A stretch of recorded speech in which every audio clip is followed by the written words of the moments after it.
Hai teman-teman, salam hidup sehat. Hari ini kita akan bersama-sama belajar tentang pencegahan penyakit DBD. Teman-teman sudah tahu belum apa itu penyakit DBD? Penyakit DBD adalah penyakit demam berdarah dengue. Penyakit ini disebabkan oleh virus dengue yang ditularkan kepada manusia melalui gigitan nyamuk Aedes aegypti dan Aedes albopictus. Kasus demam berdarah sering terjadi karena perilaku hidup masyarakat yang kurang memperhatikan kebersihan lingkungan. Penyakit ini harus kita waspadai loh, karena dapat menyebabkan kematian. Terus Kak, apa sih gejala orang yang sedang sakit DBD? Nah, gejalanya ini adalah demam, kemudian sakit kepala, nyeri di bagian belakang bola mata, mual, dan juga bisa terjadi perdarahan. Contohnya mimisan, kemudian gusi berdarah, atau timbulnya kemerahan di permukaan tubuh si penderita. Pada umumnya, penderita DBD ini akan mengalami 3 fase demam yang terjadi 2-7 hari. Fase yang pertama, itu hari yang pertama sampai ketiga, di mana penderita akan mengalami demam tinggi sampai dengan 40 derajat Celcius.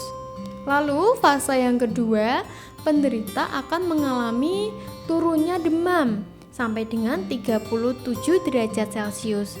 Nah, di fase ini adalah fase kritis. Jadi, penderita harus tetap menjalani pengobatan sampai selesai. Karena kalau pengobatannya dihentikan karena sudah merasa sehat, nanti trombosit dalam darah akan turun dan bisa terjadi pendarahan. Fase yang kedua ini terjadi pada hari yang keempat sampai yang kelima ya. Lalu fase yang ketiga, fase yang terakhir, penderita akan mengalami demam tinggi lagi. Namun fase ini disebut dengan fase pemulihan karena trombosit dalam darah akan naik kemudian kembali menjadi normal. Nah, fase yang ketiga ini terjadi di hari yang ke-6 dan ke-7. Tindakan pertolongan yang dapat kita lakukan adalah memberi penderita minum air putih yang banyak atau bisa juga oralit. Lalu yang kedua, kompres penderita dengan air yang suhunya tidak terlalu dingin dan tidak terlalu panas ya, yang biasa aja gitu.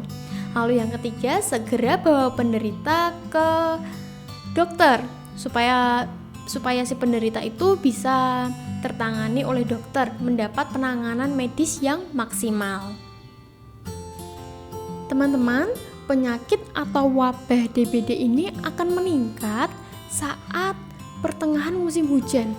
Kenapa? Karena saat musim hujan akan ada banyak tempat-tempat yang dapat menjadi sarang berkembang biaknya nyamuk. Di mana aja itu, Kak? Oh, ada di tempayan, bak mandi, tandon air, di kendi, di vas bunga. Seperti itu salah satu contohnya, dan masih banyak lainnya lagi. Teman-teman, obat untuk membunuh virus dengue ini sampai saat ini belum ditemukan. Dan vaksin untuk mencegah DBD masih dalam tahap uji coba. Maka cara yang dapat kita lakukan adalah dengan memberantas nyamuk penular. Masih ingat tadi nama nyamuknya? Nyamuk Aedes aegypti dan nyamuk Aedes albopictus. Bagaimana Kak cara memberantas nyamuk-nyamuk itu? Banyak sekali caranya. Tapi salah satunya adalah 3M+. 3M+.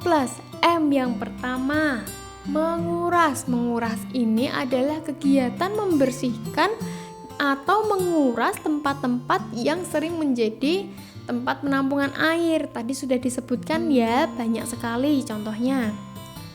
Nah, tempat penampungan air ini dindingnya harus kita gosok sampai bersih supaya telur-telur nyamuk itu bisa terbuang. Jadi mereka tidak akan berkembang biak di situ. Saat musim hujan ataupun saat musim pancaroba, kegiatan menguras ini harus dilakukan setiap hari loh. Jadi jangan malas ya. Karena dengan menguras setiap hari kita dapat memutus siklus hidup nyamuk.